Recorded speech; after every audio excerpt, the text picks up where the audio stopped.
চাচা বাড়িঘর তো সাজানো কেন, হেনা কোথায়? একদিন সময় আসবে তোমার জীবনে, হয়তো তুমি এসে বলবা, চাচা বাড়িঘর তো সাজানো কেন, হেনা কোথায়? আর চাচা বলবে, বাবা হেনার তো বিয়ে হয়ে গেছে, তুমি বাস খাও, তুমি গামজা খেয়ে ঘুরে বেড়াও। এটা আমি তোমাদেরকে মন প্রাণ থেকে বলছি, যুবক ভাইরা অলওয়েজ মাথায় রাখবা, পুরুষ মানুষ যতদিন টাকা কামাই করতে পারে সবার কাছে প্রিয় থাকে, আর যেই দিন টাকা কামাই বন্ধ হয়ে যায় আপন মানুষগুলো সব পর হয়ে যায়। টাকা কামাই করো হালাল ভাবে, অনেক বেশি ব্যবসা করো, চাকরি করো, উদ্যোগ নাও, প্রতিষ্ঠিত হও জীবনে।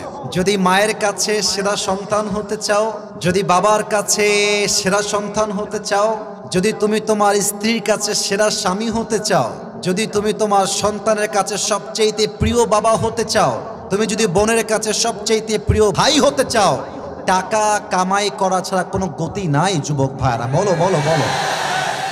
जब जेब में पैसा होता है तो पराए भी अपने हो जाते हैं, और जब जेब में पैसा नहीं होता तो अपने भी पराए हो जाते हैं।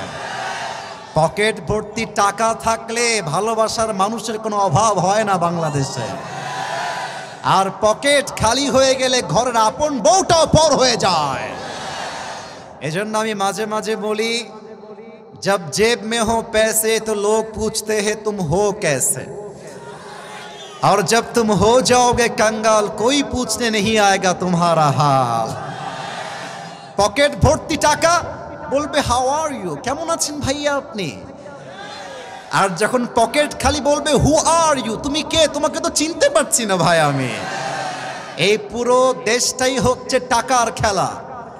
এই টাকার জন্য হাজার হাজার যুবক তার পছন্দের মেয়েকে বাংলাদেশে বিয়ে করতে পারে না, এবং এই টাকার জন্য আমি মেয়েদেরকে অসম্মান করে কথা বলছি না, সব মেয়েকে আমি আসিফ এক পাল্লায় মাপি না।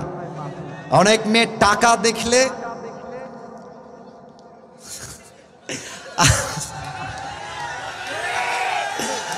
টাকা দেখলে আর সরকারি চাকরি দেখলে টাকলার সঙ্গ বিয়ের পিড়িতে বসে যায় না, এমন মেয়ে তো বাংলাদেশে নাই। আরে নাই, আরে নাই রে ভাই, থাকলে আল্লাহ হেদায়েত দান করুক, পড়েন সবাই আমিন। এজন্য আমি বলি, পকেট শূন্য থাকা অবস্থায় যে আমাকে হালাল ভাবে বিয়ে করতে চাইবে সেই তো আমার ভালোবাসা পাওয়ার যোগ্যতা রাখে, আর যে আমাকে প্রতিষ্ঠিত হওয়ার পরে চাইবে, বুঝতে হবে সে আমাকে ভালোবাসে নাই, সে আমার অবস্থানকে ভালোবেসেছে। আল্লাহ যুবক ভাইদেরকে হালাল ভাবে বেশি বেশি ইনকাম করার তৌফিক দান করুক, পড়েন সবাই আমিন।